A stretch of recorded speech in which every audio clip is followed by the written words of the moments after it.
భద్రాద్రి ఆలయంలో దైవ దర్శనానికి వచ్చే భక్తులకు గిరిజనులు తయారు చేసిన పలు ఉత్పత్తులను అందుబాటులో ఉంచారు. ప్రధాన ఆలయంలోని గోశాల పక్కనే దమ్మక్క జాయింట్ లయబిలిటీ గ్రూప్ సభ్యులు న్యాచురల్ గా తయారు చేసిన సబ్బులు, షాంపులను విక్రయిస్తున్నారు.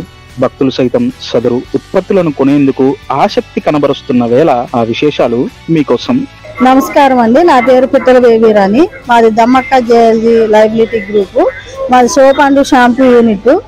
మేము ఐటీడీఏ ద్వారా గిరిజల్ని తీసుకొని పీఓ సారు ఐటీడీఏ ద్వారా హైదరాబాద్ ట్రైనింగ్ పంపించడం జరిగింది. అక్కడ ట్రైనింగ్ అయి వచ్చాము. ఇక్కడ జీసీసీ ఆఫీస్లో అక్కడ ఒక ఇండస్ట్రీ పెట్టించడం జరిగింది. అక్కడ మేము అన్ని సొంతంగానే తయారు చేస్తూ ఉంటాము. ముడిసరికి అన్నదేమో చెన్నై నుంచి తెప్పించుకుంటాము. మిగతా ఇంగ్రీడియంట్స్ హైదరాబాద్ నుంచి అన్ని తెప్పించుకుంటాం సార్. మేము తయారు చేసే glycerin soaps and aloe vera shampoo only natural product. అవి దీంట్లో సోప్స్ వచ్చేసి 6 రకాలు ఉంటాయి సార్.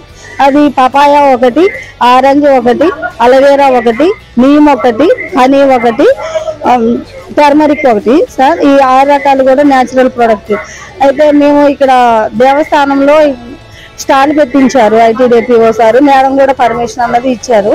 అలాగే ఇతర ప్రాంతాల నుంచి వచ్చే భక్తులు అందరూ ఈ ప్రోడక్ట్ని కొని చాలా బాగున్నాయని ఫోన్ చేయడం కూడా జరుగుతుంది. మేము బిల్లు కూడా ఇస్తున్నాము. అన్ని చాలా బాగున్నాయమ్మా సోప్స్, మాకు కావాలి, మీకు కార్గోకి వేస్తారా ఇట్లా అన్నట్లు కూడా మాట్లాడుతున్నారు. చాలా సంతోషంగా ఉంది సార్.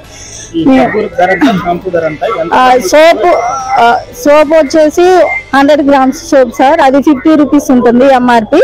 షాంపూ వచ్చేసి 100 ml షాంపూ, అది 94 రూపీస్ ఉంటుంది. కానీ 55కి ఇస్తున్నాము. ఇది 50 సోప్ ఏమో 40కి ఇస్తున్నాం సార్.